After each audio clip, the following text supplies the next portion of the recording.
I think we all have weird tools in our shop that we don't consider essential until we need them.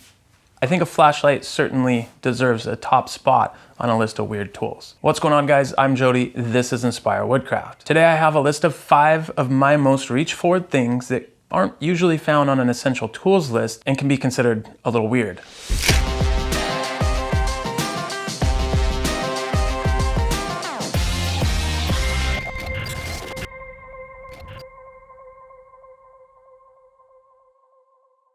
Now, a flashlight is at the top of that list for me because I have a flashlight in my everyday carry arsenal. Now, I know a lot of times people will reach in their pocket and get their phone and use the light on the back of their phone, but for me, my phone wears a hole in my pants, and so I actually, to prevent that and distraction, leave my phone plugged in on the charger while I'm working. Now, in full disclosure, a company named OLIGHT reached out to us and asked if we would do a review on a flashlight. And I originally wanted to turn it down because I don't do reviews on this channel, but because a flashlight is still at the top of the list of weird tools, I agreed. So I am going to do a short review for the flashlights they sent out. But I will also let you know that they were able to hook us up with a discount code for you guys to save 10%. There's a link in the description. You use that link to go to their website and enter the code INSPIRE10 at checkout. Should you decide to purchase anything, you'll be saving yourself 10%, which of course we all like to save money. Now, the 2 lights they sent out was the S2R2 and the i5T in copper. I really like the S2R2. It has multiple light outputs with a max output of 1150 lumens, which is just mind-blowing bright. But the coolest part about this light is that it has magnetic charging.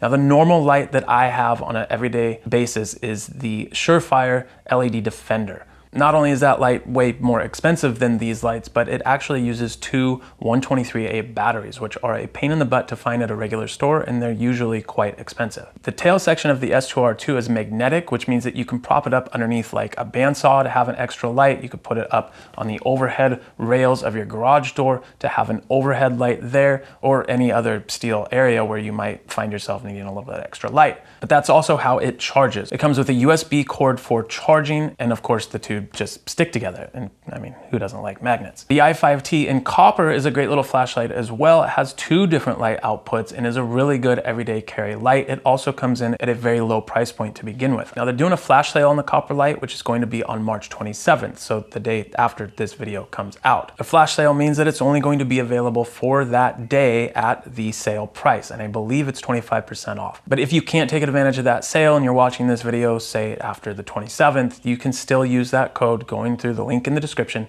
and save 10%.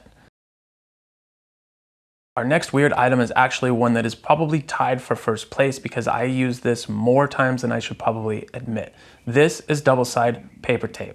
This is the kind I've been using now for the last couple years, and it is extremely useful for almost any job you can think of in the shop. This is a 2-sided paper tape, and it's almost as thin as the backing that comes on it. Most of the time I use this for setting up like a depth stop block on the bandsaw, or for a regular stop block, say at the drill press or even at the miter saw. Of course, one of the other major uses I use it for is for templates. You can just tear off a small piece, not all the way, peel the backing, and you can use this stuff very quickly, very repeatedly. And you can actually use it over and over again in certain situations. Now, I did a whole video about this tape and its uses and the correct way to actually get the tape off the roll as opposed to cutting and peeling back paper and all that. If you want more information about that, which I really do highly recommend because this is one of those weird tools that could become a crutch, I'll leave a video link either up here at the end of this video or down in the description, and you guys can get some more information.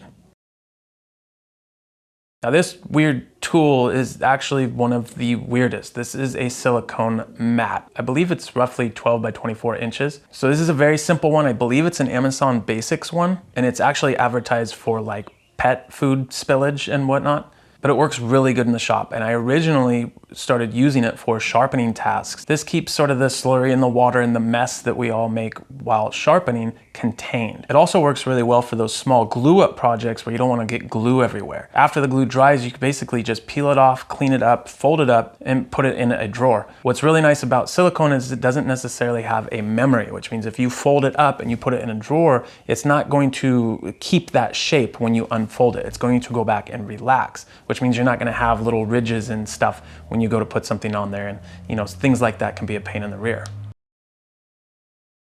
Now, before I did the silicone mat, I actually did parchment paper. I typically buy parchment paper at Costco because Costco will sell them in a 2-pack for a very good price. The downside is that Costco only sells them usually during the holidays when people are doing a lot of baking. I really like using parchment paper for larger projects, especially for larger glue ups and whatnot, because I can get the right size that I need. I'm not limited like I would be with the silicone mat. It also works really good for keeping like mica powders and dyes and pigments and stuff off of your workbench and keeps it contained. You can reuse parchment paper typically quite a few times. I have oftentimes had one longer piece that I've used multiple times. When I'm done with the project, I just roll it up, throw it in a drawer. When I need it again, I know where it's at. And you can usually get, I don't know, a dozen uses out of them, so long as you don't let liquids dry on there, because that will crinkle up the paper and make it kind of weird. Now, there's a lot of projects that we do that have radiuses, and we all have our favorite things that we use to get those radiuses, like using a penny or a quarter or a can or a lid.